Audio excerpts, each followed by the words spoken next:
Selamat pagi, Shalom. Lukas pasal 16. Kalau saya bikin bagus begitu ya. Jadi jangan. Asik kan? Lukas pasal 16. Jadi sekali lagi tema kita hari ini Living Underdog. Kalau kita belajar tentang kata underdog, underdog artinya tidak diunggulkan. Kata underdog yang kita belajar hari ini bukanlah tidak diunggulkan, tetapi benar-benar di bawahnya anjing. Hidup lebih rendah daripada anjing. Ya, baca saudara, Lukas pasal 16 ayat 19. Ada seorang kaya yang selalu berpakaian jubah ungu dan kain halus, dan setiap hari ia bersukaria dalam kemewahan. Dan ada seorang pengemis bernama Lazarus, badannya penuh dengan borok, berbaring dekat pintu rumah orang kaya itu, dan ingin menghilangkan laparnya dengan apa yang jatuh dari meja orang kaya itu. Malahan anjing-anjing datang dan menjilat boroknya. Saudara-saudara, ini benar-benar hidup yang sangat miris. Saudara kasih dalam Tuhan, apa yang digambarkan oleh Alkitab tentang seorang yang bernama Lazarus ini, benar-benar kemiskinan membuat dia downgrade, ya, hidup menghadapi level yang terendah, ya, bahkan sangat rendah. Kalau kita belajar tentang anjing yang ada pada waktu itu, mereka-reka. Anjing yang ada pada waktu itu pasti dikasih makan sama tuannya. Anjing peliharaan. Dikasih makan sama tuannya. Dapat jatah makan. Lazarusnya enggak.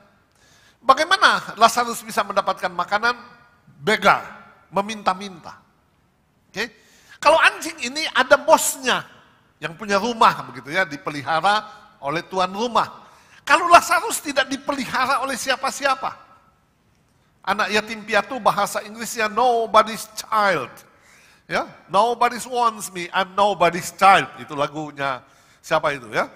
Tidak seorang pun yang memiliki dia. Dia tidak punya siapa-siapa. Orang ini sangat dekat dengan kekayaan tetapi hidup di dalam kemiskinan. Dia sangat dekat dengan kemewahan tetapi hidup di dalam kehinaan. Living underdog. Ya. Miskin, sangat miskin, hidup di dalam kehinaan. Kalau kita memperhatikan bahwa perjalanan kehidupan Lazarus ini secara rohani sebenarnya sudah benar. Oke? Sudah benar. Karena Alkitab bersaksi bahwa orang ini mati di bawah kepangkuan Abraham. Sekali lagi saudara, pangkuan Abraham itu bukan bicara Abraham itu pangku-pangku Lazarus. Tapi pangkuan Abraham, the great father, Bapa yang besar, ini berbicara tentang kehormatan. Tempat yang terhormat. Ya, Lazarus yang miskin ini oleh imannya ya membawa dia masuk ke dalam kerajaan kekal. Oleh sebab itu di mana-mana kita mesti mengumandangkan hanya ada satu jalan dan keselamatan dan hidup dan tidak ada yang lain. Hanya ada di dalam nama Tuhan Yesus. Yang percaya katakan amin.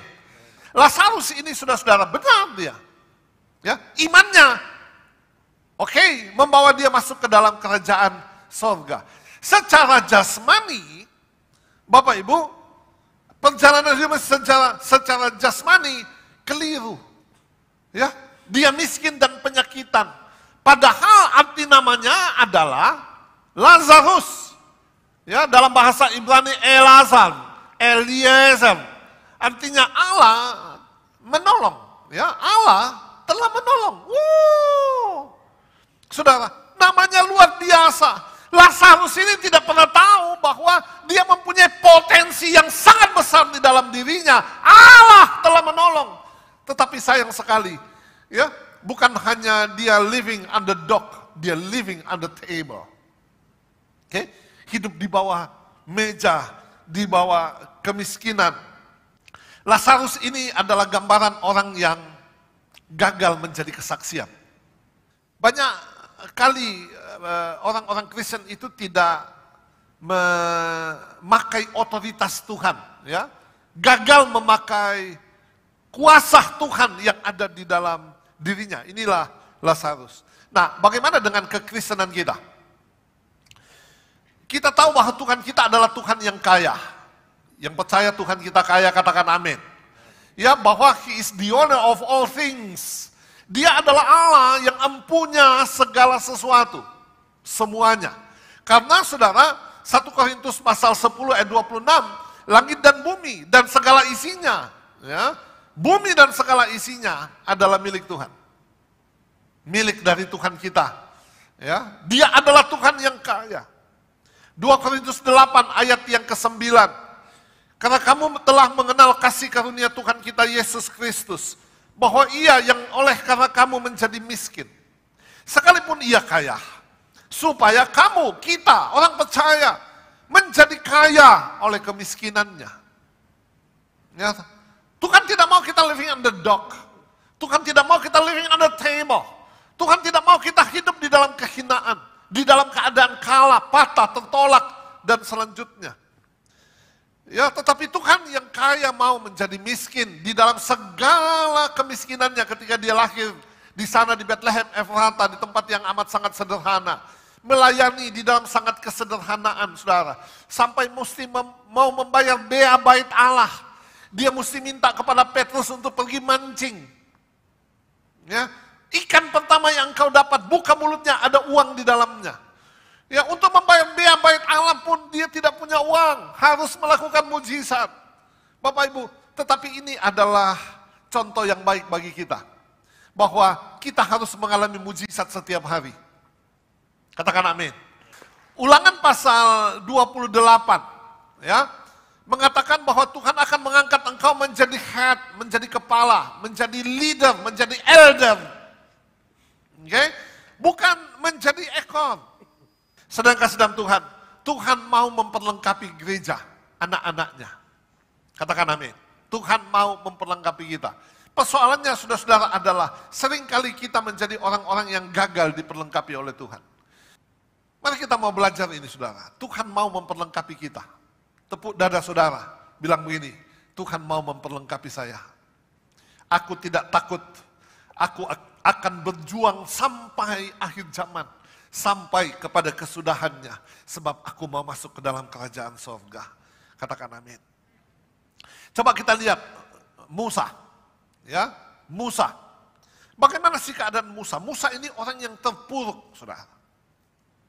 Yang benar-benar dibandingkan dengan kehidupannya 40 tahun, dia lahir diambil di sungai Nil, ya, dipelihara oleh Yokebed mamanya.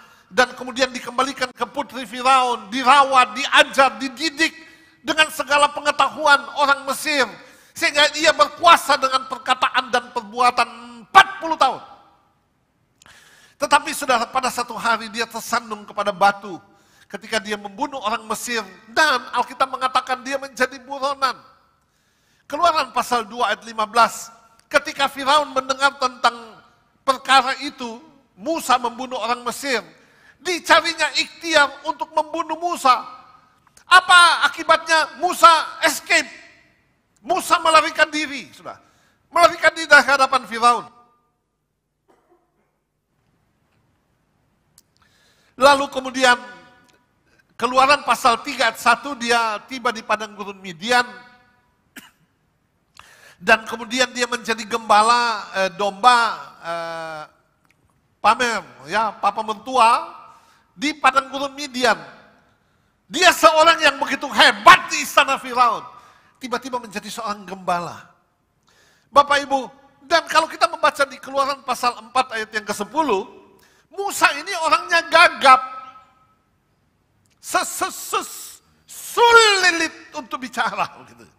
Ya, karena Keluaran pasal 4 ayat yang ke-10, lalu kata Musa kepada Tuhan, Tuhan, aku ini tidak pandai bicara, dahulu pun tidak, dan sejak engkau berfirman kepada hambamu pun tidak, sebab aku berat mulut dan berat lidah. Di dalam bahasa Indonesia sehari-hari, saya berat lidah, bicara lambat dan tidak lancar. Itu Musa. Gagap. Ya? Sukar sekali dia bicara, gitu ya. Saudara-saudara, Tetapi Tuhan memperlengkapi Musa. Bagaimana caranya Tuhan memperlengkapi Musa? Tuhan memperlengkapi Musa dengan perintah, visi. Ya, Keluaran pasal 3 ayat yang ke-10.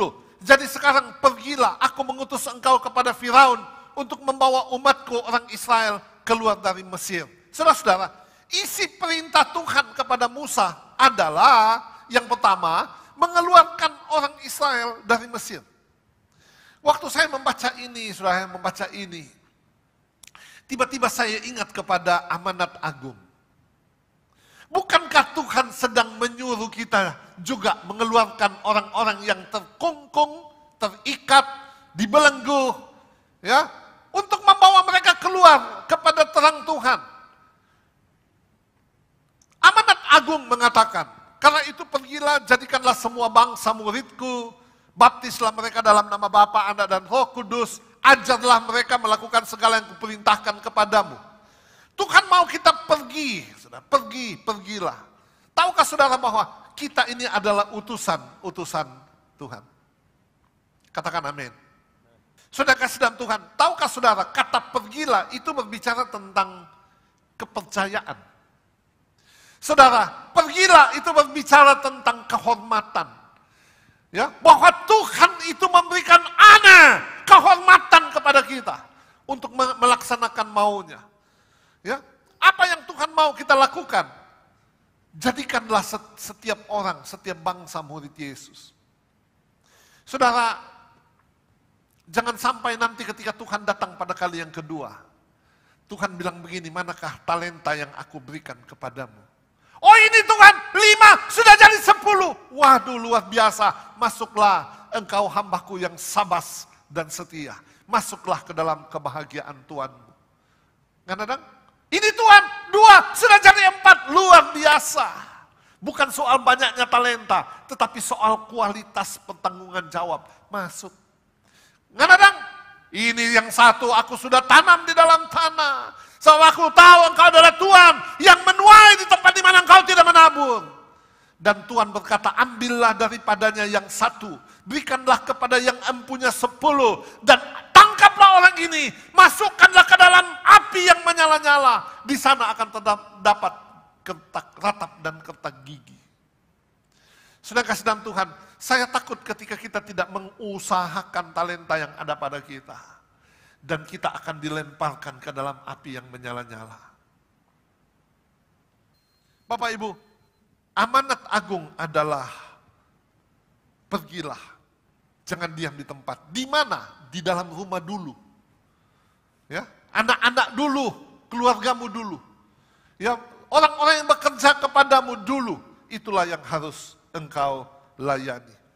Lalu Tuhan mau, atau perintah Tuhan kepada Musa adalah Musa mendemonstrasikan kuasa Tuhan. Markus pasal 16 ayat yang ke-17, tanda-tanda ini akan menyertai orang percaya, mengusir setan, berbicara dalam bahasa baru, memegang ular, minum racun maut, tidak celaka, meletakkan tangan atas orang sakit sembuh. Saudara-saudara, Tuhan mau demonstrasikan kuasa Tuhan yang ada di dalam kehidupan kita. Jangan hidup di dalam ketakutan. Jangan hidup pasrah. Saya merenungkan siapa Lazarus ini. Awal-awalnya barangkali dia bekerja, pekerjaan tidak jalan. Akhirnya dia turun. Jadilah dia pengemis. Mungkin awalnya dia malu, saudara, mengemis. Persembahan kami sedikit sekali. Mungkin awalnya dia malu, lama-lama menjadi habit. Lama-lama ditanya, bos, profesi apa? Pengemis. Lama-lama saudara ada luka di tangannya. Waduh, mau diobati tidak ada uang. Lama-lama, ya makin besar. Pindah di kaki. Saudara. Lama-lama, dia mau bodoh amat. Yang penting ada makan hari ini. Anjing datang jilat boroknya. Hidupnya itu down. Tidak pernah terjadi mujizat di dalam kehidupan. Tuhan mau kita mendemonstrasikan kuasa Tuhan yang ada pada kita. Katakan amin. Nah, lalu kemudian Tuhan memperlengkapi Musa dengan pendamping. Ya, pendamping. Ketika Musa berkata, saya tidak bisa bicara, Tuhan mengatakan, ya, di ayat yang ke-14, Keluaran 4 ayat 14, maka bangkitlah murka Tuhan terhadap Musa dan ia berfirman, bukankah di situ Harun orang Lewi, kakakmu? Aku tahu bahwa ia pandai bicara. Bapak Ibu, apa pelajarannya bagi kita? Pelajarannya bagi kita adalah Tuhan, ya, yang kita sembah adalah Tuhan mau memberikan pengertian kepada kita bahwa kita tidak dapat melayani sendiri. Kita tidak dapat hidup sendiri. Kita perlu orang lain. Perlu penopang orang lain. Saudara kasih dalam Tuhan, Tuhan memperlengkapi gereja dengan 5 jawatan. Apa itu? Rasul, Nabi, Penginjil, Gembala, dan Guru. Tuhan memperlengkapi gerejanya. Makanya saudara, kerinduan seorang gembala, kerinduan saya adalah bangkit para rasul di sini. Oke? Bangkit para nabi, penginjil, gembala, guru. Maka gereja membuka pelayanan seluas-luasnya. Ya, kepada orang-orang yang punya talenta. Apakah dia punya talenta bermain alat musik, menyanyi, ya, menyampaikan firman, menjadi pendoa, apa saja saudara ya, talenta. Ya, gereja membuka pintu lebar-lebar supaya lebih banyak lagi orang dapat beribadah kepada Tuhan. Dapat melayani Tuhan. Haleluya. Yang terakhir, Tuhan memperlengkapi Musa dengan tongkat. Keluaran pasal 4 ayat yang ke-17. Baca saudara. Keluaran pasal 4 ayat 17. Dan bawalah tongkat ini di tanganmu yang harus kau pakai untuk membuat tanda-tanda mujizat. Oh, tahukah saudara bahwa Tuhan sangat mau Kogoan melakukan mujizat? Ya, Cikori yang hari ini berulang tahun melakukan mujizat. Edwin melakukan mujizat. Safe melakukan mujizat. Tuhan sangat mau kita ini melakukan mujizat. Mendemonstrasikan mujizat. Tuhan mau memperlengkapi kita dengan kuasa. Jangan mau kalah saudara ya. Lawan. Apa yang tidak nyaman di hatimu, lawan. Ya, apa yang membuat hatimu menjadi tawar, lawan. Yang membuat gairah mencari Tuhan, lawan. Dalam nama Yesus. Saudara-saudara, bangkitlah. Bangkitkan gairah itu. Semangat itu bangkitkan. Tidak boleh kita tertinggal ketika Tuhan datang pada kali yang kedua. Katakan amin. Pada waktu tanda diberi, penghulu malaikat berseru, sangkakala Allah berbunyi. Orang-orang yang mati-mati dalam Tuhan akan lebih dahulu bangkit. Sesudah itu kita yang masih hidup akan diangkat. Kita harus diangkat. Katakan amin. Kita harus diangkat. Maka bersihkan hatimu, bersihkan hidupmu. Perbuatan-perbuatan salah kita buang. Kita singkirkan semua. Dan kemudian kita hidup benar di hadapan Tuhan. Haleluya. Tuhan, ini aku Tuhan. I'm ready Lord. Saya siap Tuhan. Menyongsong kedatanganmu pada kali yang kedua. Katakan amin. Tidak boleh suam, kukuh, ya, engkau, suamimu, anak-anakmu, bergairahlah. Kita mencari Tuhan, sebab Tuhan akan segera datang pada kali yang kedua. Haleluya. Amin. Mari kita bangkit berdiri bersama-sama, saudara.